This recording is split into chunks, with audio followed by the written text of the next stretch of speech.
Hey guys, what's up? It's Finch here, and today I'm bringing you guys a special OU video. We're going to be going over a tournament series between myself and Quaze on the All Gray Sins. For those of you that don't know, the OVS tier has a set of tournaments over the course of the year. It's called circuit tournaments. So, for example, every big official or unofficial tournament on Smogon that's OU counts towards it. So, if you did well in OST, you did well in Smogon Tour, you did well in things like the OU seasonal tournaments, the Smog Tour, which is like just an informal best of three. They all count, and the top performers get a certain number of points to count towards it. So earlier this year, I did really well in some tournaments, and then Smogon Tour also did pretty well. And so I finished as the fifth best performer all year long. Could scroll up to the OP and show you guys. It's Finchinator versus Quaze.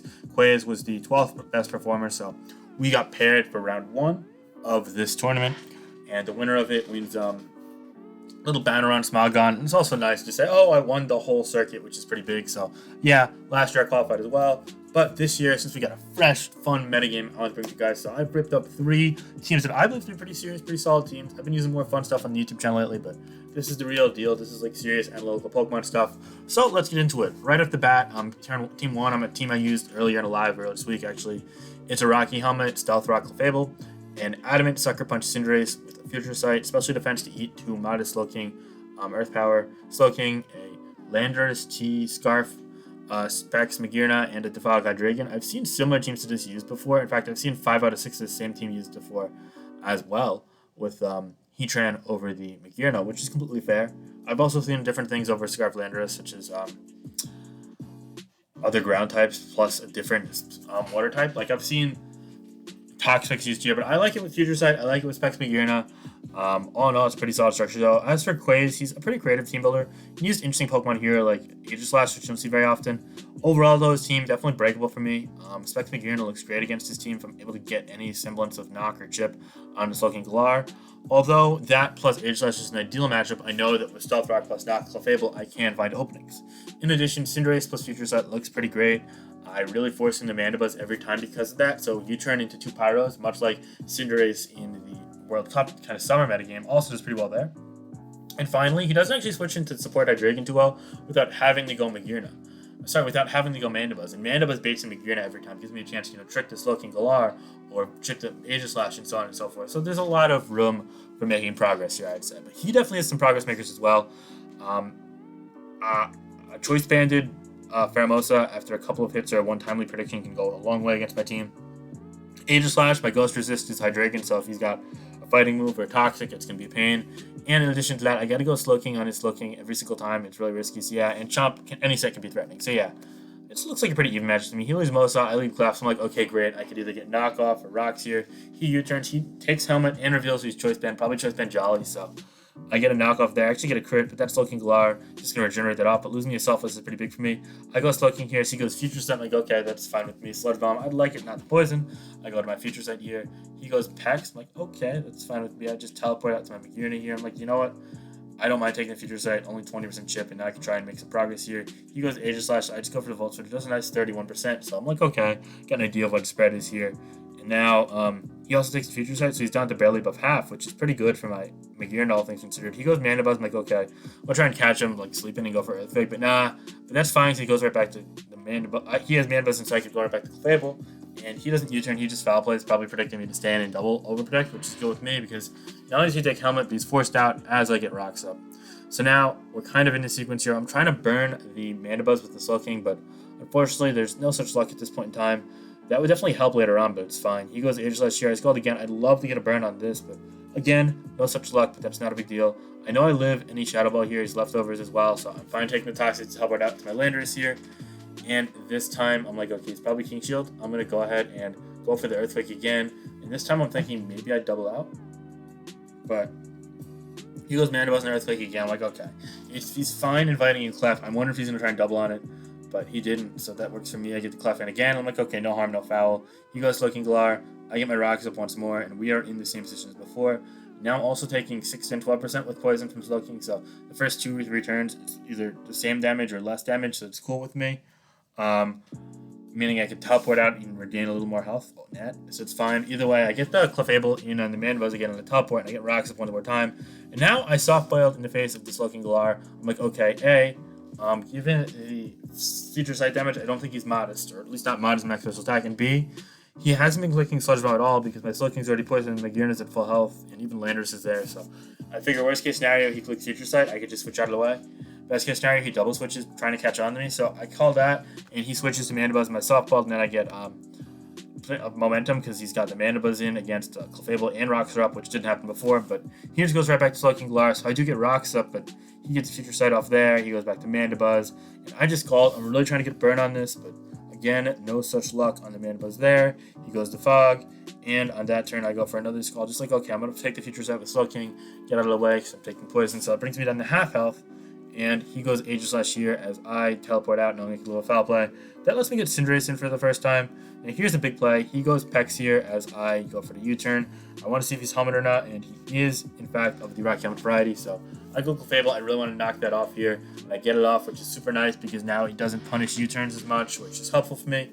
He knocks off my helmet too, but I'm okay with that. It was kind of inevitable. And then I get my Rocks up. So I feel like we're really just trading minimal amounts of progress. I go to my Magirna here trying to, maybe force something more. Volt Switch is 25 to this, which confirms its EV spread, which is cool to me. And he goes Flamethrower. So yeah, I know his set and his EV spread, so I can play around this Slowking pretty nicely. Sludge Bomb, again, only doing 21 is super helpful to me. And I go Hydreigon, and I take the Future Sight, aka doing no damage. And now I Dark Pulse here, trying to catch it off guard. And it only does 43, but that's fine with me. He Sludge Bomb doesn't poison, so it's great. He is almost definitely going Magirna here, so I just go to my Mandibuzz here, so I go Magirna, but he goes Pex, which is a good play, but then I get a crit Volt Switch in this turn, killing the Pex, and see, that was huge, but at the same time, I feel like I still had a really good shot because we were kind of just both skating around each other's positions, but the second I got Slowking in and healthy, I feel like I could Future Sight teleport, and nothing was stopping Cinderace from getting a kill, because I knew the Pex was physical defensive Rock Helmet then, and on top of that, the Mandibuzz was at 61 and Rocks were staying up, so he's forced to defog and up at 100, and I felt like I was kind of a small step ahead, but this just completely put it out of reach for him. Losing the Pex was huge. It was a big disaster for him. Really unfortunate there, so I lucked out on that turn. I get Landorus T in here now. He goes Guard Chomp, and I'm just going to Earthquake here, knowing it seems pretty safe. I do 51 there as well. He goes for Rocks. It turns out he's leftover, so I'm like, okay, maybe he thinks he could live too. Either way, I'm fine with him going Mandibuzz and defogging away his Rocks, but he doesn't do that, so I get the Earthquake off there. And now I predict him to double switch out, but he actually just U-turns with the Mandibuzz, so yeah. He didn't reveal a U-turn earlier against Clef, which is what kind of confused me, but I guess he's scared of a faster Clef for some reason, so that is fine with me. As you see, it was the first U-turn to use, so yeah. That was why Earthquake, though, basically. He goes Slowking-Galar. Now I'm like, okay, he's probably just going to go to the Mandibuzz, but if he Flames predicting me, that's fine. I live a Flame anyway, so. At that point, I'm like, okay, well, I took one risk, it worked out. I took another risk, it didn't work out as much. So I'm going to try and cut back to get a pretty big lead, but still keep the momentum. I don't want to play passively, if that makes sense. So yeah, I'm just trying to leverage myself, my position here. Slowking's healthy. I get Cinderace in, and now Cinderace, I'm like, wow. With Chomp and the Chomp and Pex gone, Powerballic's amazing, especially because keep in mind, King Shield is not lowering the attack here. So yeah, we killed the Aegislash here. Now I'm in a 6-3 position. He goes Pheromosa, and I'm just going to Sucker Punch it to chip it down because I don't have Rock Helmet to do that. And he actually went for the Poison Jab predicting Clef, so I lived that. And funnily enough, he goes Mandibuzz as I go Magirna, knowing I live the Poison Jab. And at this point, it's pretty much over. He goes Slowking-G as I go for the Volt Switch. It does like 23 to it, and that's going to put him in Landorus T range. I can U-turn out of the way. However, he is going to say good game here, knowing that the game's over. So thankfully, I won game one. Crit on Toxfix definitely made it a lot more lopsided. I think I still had a good chance again, but it took the ability of him to play his way out of the game, out of his hands, and that's really unfortunate. So yeah, my bad there, Quaze. Really good player and solid team there. I really like this team, so unfortunate. But it is a best of 3, so don't worry, there's even more content. In fact, we've seen this before. I use Hyper Offense against the Choice Band Pheromosa, and it's actually a fun team. I've used it in the chat, I believe. And I don't have a play turn 1 against Choice Band Pheromosa. It's just that simple. I usually lead Coco, but I was like, you know what, I'll lead Chomp this game. I don't think he's going to be Choice Band, but he was, and that was that. And it's funny because right after this turn, I realized that someone used this exact team that he's using in the Crown Tundra Release Tour. I'm like, okay, I pulled the replay. Yeah, it's Jolly Choice Band. It's not a good day for me. So that's unfortunate. I'm already down a Pokemon. He goes Landorus T here, which is fine with me, as I can go for the Wicked Blow. It does nice 79%, but it's still not great, as he can go Clef here, and I didn't call it with P-Jab. I just went Coco here. I'm like, okay, Coco is good for screens, but that's really it. And he goes for Encore. I'm like, wow, that makes it so that it's impossible for me to sweep with Magirna as well. I mean, Magirna actually looked pretty good against him. Same with the Holucha. So I'm like, okay, this is just going downhill real quick. Encore Clef versus Hyper Offense with Choice Band, Triple Axle, plus speed Pheromosa is basically like a nightmare matchup. Now here, I try and leverage my position well. What I do is I can make sure I always win the game if he only gets 2 hits or 1 hit with triple axle or no hits. So he needs to hit 3 now, but he needs max damage to break the sub with the first hit basically, or a crit. So it turns out he gets the crit here. And for the record, this is not me complaining because there's a 70% chance he hits all 3 and kills me regardless. The game literally ends on the spot. Like, I couldn't win if I don't beat this, but I'm sub-Salak, so I would outrun everything. Well, I would outrun everything shop. Yeah, and the game would end if I somehow lived this triple axle, basically. Because Reflect would be up for another turn, I could just sub up and that'd be that. But obviously, him hitting 3 or him getting the crit in the first one and 2 is like, north of 75% chance. So, therefore, wrap it up. Needless to say, that was over. Really weak to the team he brought. Just was not the best effort for me using hyper offense here, I guess. That's fine though. He kind of brought back some Solent memories for me losing to this choice pen, Jolly Pheromosa versus hyper offense again. Yeah. Anyway, I'm like, Pheromosa is broken every time I bring hyper offense kills all 6, and yeah, he just wins the game with Jump here. I don't really have a play. This is only Volt Switch Diego's sub, and that's that. So yeah, I could have beat it with Landorus, but I don't have a chance anyway. Because it died to triple axle. So all in all, Pheromosa is broken, and hyper offense isn't very good in the Pheromosa metagame probably. Last game, I'm running a balanced team off of an old metagame idea, teleport into Thunderwave Dragapult with Swords Dance plus Fire Blast, Guard Chomp, really cool set. I kind of like this breaking presence here. It's I think a Combine Knock or Combine Thunderbolt Clef as well. So I'm looking at the preview, I'm like, okay, I just need to find some chip on the Melmetal. And I could actually win with Clef despite him having it plus Slowking-G because I could Combine up, maybe knock that off and figure out what its spread is. If it's the same defense spread as last time, I can legit 1v1 it with Clefable if he doesn't get a crit, so that's cool. In addition, Sword Dance plus Fire Blast, Chomp looks pretty good within chip on the Lando because it's able to lure in the Tangrowth. So yeah, let's go here. I lead Blissey, he leads with Tangrowth, like okay, that's not great for me I guess, but it kind of is. I'm fine taking a knock if I get rocks up, so yeah. He doesn't even go for that, it's fine. I get a Seismic Toss in the Slowking-Galar because he's clearly using Slowking-Galar every game, which he actually only did 2 out of 3, my bad. Yeah, it's like the new meta, but honestly, I feel like Slowking-Galar is in every other game anyway, so yeah.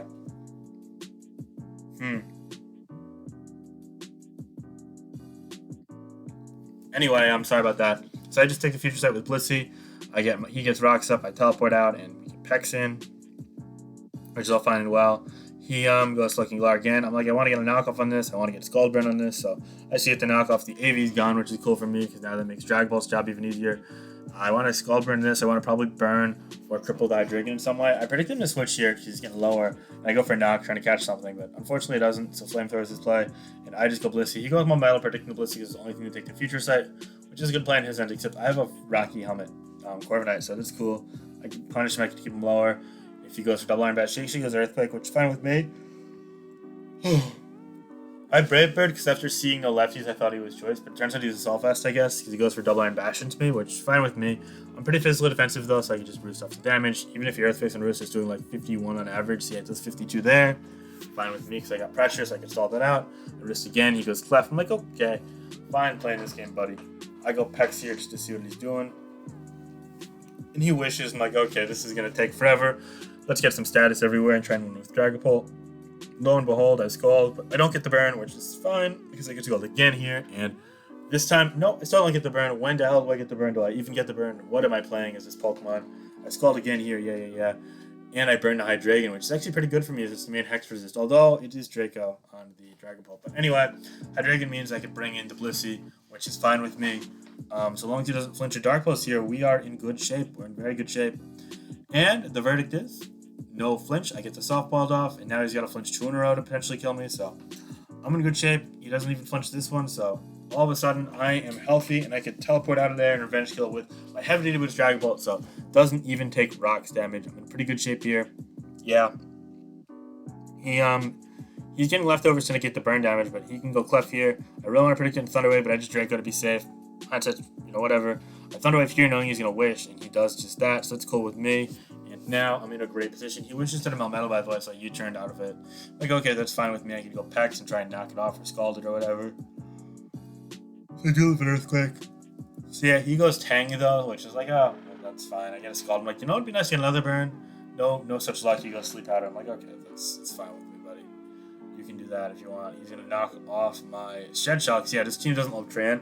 Tran could actually be Blitzy, so the idea is to maybe knock it off or scald it with this and switch out. And the Shed Shock, I didn't really need helmet on this team, and I've got helmet on Corv. So yeah, that was the idea. Anyway, I don't get the burn as he starts flipping me and giga draining me and whatnot. So I'm like, I'm low in flip, so I got to get out of there. I got to regen up. And I'm like, okay, fine, you win. You could knock off my damn Clef, but it's life orb, so you're not even you just know I'm coming now. I go back to Pexia Regenerator here. He goes Slowking-Galar. I'm like, okay, I think I could stand for one turn, but I don't even want to risk him being like Psychic move last, because why the hell would I do that? He goes Sludge Bomb, I guess, predicting me to switch, so good play by his part, but it doesn't do anything with Blissey. Now Future Sight, Sludge Bombs and whatnot, I teleport out to Clef, and I'm like, okay, that's fine. In hindsight, I should have just went to Pex to get more Regenerator, I guess, but it's kind of near full anyway, so yeah. Anyway, Blissey takes a combination of a crit Future Sight and a Sludge Bomb, brings it below half, but I can softball back up. He's using a lot of Future Sight PP, so it's important to note he's already used a third, basically. But anyway, I can start Rocky Helmet. So I'm tossing to the non-Rocky Helmet Tangrowth here, and now I get Clefable in. As he goes Hydreigon, so I'm like, okay, finally some leverage, so I could get a potential recovery off here. However, I'm scared of Flash Cannon in the back, so I actually switch out here, I think, to the Blissey. Yeah. But he goes my metal, good play by him, but I can go Corv, so it's like, okay, that's fine with me. He reveals Rock Slide, and then perhaps predicting me to just stay in here. I go Body Press, and he goes for another Rock Slide, which I don't really get. I think he should have just switched, but that's fine. I get a Roost off as he goes Clef. I'm like, okay, pretty good position, and I know this can't do much to me, so I'm going to Brave Bird to see if he's physically, special, offensive, and it turns out he's more physically oriented, as Brave Bird only does 20%, but fine with me. I could go to my Uncle Fable here. However, he goes my metal on the Wish. I'm like, well, less fortunate here, for sure. So I go back to my Corviknight here. He goes for the Rock Slide again. I guess it's kind of his mid-ground play. Doesn't want to waste too much PP, so okay, that's fine. He's wasting Stealth Rock plus Rocky Helmet, so good for him. He brings the Slowking in, and at this point we're like, it's almost turn 50. It's a 6-6 game. Should I really still be watching this? Can I just click X? I'm like, no, don't do it. Game gets fun soon. I get a Seismic Toss off here, Earthquake there. He turns into Earthquake Blast and Slowking-Galar. Anyway, I go Corviknight here to try and bait, see what he's going to do here. Take the Future Sight, I kind of predicted him to switch there, so yeah. Now I just go back to Blissey and the Flamethrower. I'm like, yeah, that's fine. I'm not really taking any damage of serious note, so we'll take it. He keeps going for Future Sight. This time he goes Landers to try to threaten me, but I actually teleport out and I get Corviknight in, so I'm like, okay, it's fine. Worst case scenario, he's knockoff, or he's got to be Scarf. He's not Swords in. So yeah, he goes Stone Edge. He actually crits. I'm like, oh shit. And I go for the Roost. I'm like, okay, thank God. So that's in the clear. Future Sight doesn't do enough to me. For some reason, he goes for Stone Edge again, even though he knows the crit doesn't kill, so I could get myself recovered up. So I'm like, okay, back in business. He is wasting some Roost PP, but that's fine with me. So I go Brave Bird here trying to threaten it, and I actually catch the Tangrowth, so between rocks and that, it's taking 50%, bringing it down to 40. And he's scared of it being a roll, so I double the Clap, predicting not the Slowking-Galar, but rather something like the Melmetal. But yeah, that's fine with me. Unfortunately, Clef didn't really get much time in, but I can go to my Blissey here, Seismic Toss and chip it down, beta Future Sight, and get my ass out of there if I want to. This time, though, I don't really want to, though, because I go Future Sight here. He can go Future Sight here, so I'm like, okay, he's going to knock off the Corv for the Blissey. I'll give him the Corv first, but he doesn't even take the knockoffs. That's fine with me. Corv takes the Future Sight for 21%. I'm at 27, but as long as he doesn't crit an Earthquake on the Roost, I can actually just stall it out still, because it's only doing, 1% net damage, if even, so that one did 53. This is probably like 48 or 49, if I had to guess. This is like 51. Yeah, see, that's just 50. Okay, watch, give me a low roll. Come on. Yeah, 48, see, so yeah, it's in that range. I'm like, okay, I'm fine. I just don't crit me, get high roll crit, and then I'm fine. Earthquake there, that's 47. Like, yeah, I'm even out of crit high roll range now, so it's cool with me. Roost again. Yeah, he has wasted a ton of Roost, though. I'm only at 5 Roosts now, so that's worth noting. But he's also at 4 Earthquakes, so I'm in pretty good shape. I get to chomp in on Melmetal again. I'm like, okay, this is actually a fine trade with me, because A, if he's a fast Assault Fester, or like for some reason not, then Earthquake kills him, and if he's max HP, which not even all of them run, then I still potentially live a double Iron Bash to roll. And on top of that, getting damage off in this, if he double Iron Bashes after, then he's going to die to Rough Skin. And if he's Ice Punch, he might die to Rough Skin too. So that's really fine with me. Getting this out of the way means Clef kind of wins the game, because this is a defensive-oriented Slowking-Galar. But also, I think Clef is probably quicker than this if it does live, because it has HP investment. So therefore, if it's weakened but alive, but then it's slower than Clef, I'm fine with it. And if it's dead, then obviously it's fine with me too. So it's a win-win. Basically, I did this to get Clef dead, but instead I get a crit here, which means it's just a complete blowout already. So that's gone. He goes to the Landers here. I'm fine just going for Fire Blast here, making sure I put some chip on it. So I put it in Moonblast range with the rocks. Then I'm fine just letting go of Guard Chomp. I don't want to risk him like making any double switches. That, let's make it Corv in, and Corv can go for Brave Bird. chip to Slowking, and now we're back into the same sequences as before, but this time I bring in Clef, I go Calm Mind against the Slowking-Galar, and again, he needs to crit me, but also, if he crits me when I'm not at full, then I die, but if I'm above like 90%, I should live, so he only has like 3 or 4 chances to actually crit for a win here. You see like those, and now he probably gets another 1 or 2 down the stretch, but I can actually stall out the Sludge Bomb as well, so I do that. He's out of Sludge Bomb, and yeah, so he only got like 4 chances to crit me to kill, and from there, I can win the game with the Clefable, as he funny enough goes Earthquake. Yeah, it is Flash Cannon, so I'm glad I scouted that later, but yeah, no, so I'm in business here. I scouted for Boom with Landorus, and that'll do that, so I win the game here. I win the set 2-1. Really good set, Quaze, some fun teams. This game was actually pretty exciting, the third game, even if it went a long time, so I'm glad about that. But yeah, let me know your thoughts on the series and the teams I used. Let me know your thoughts on how we played. Be sure to leave a like if you guys enjoyed and you want to see more tour content. Also, let me know in the comments if you want to see more tour content. I might bring my next round matches against Separation, the OLT finalist. And finally, guys, be sure to subscribe to the channel if you want to see more. All right, this is Finch. Peace out, guys. Bye-bye.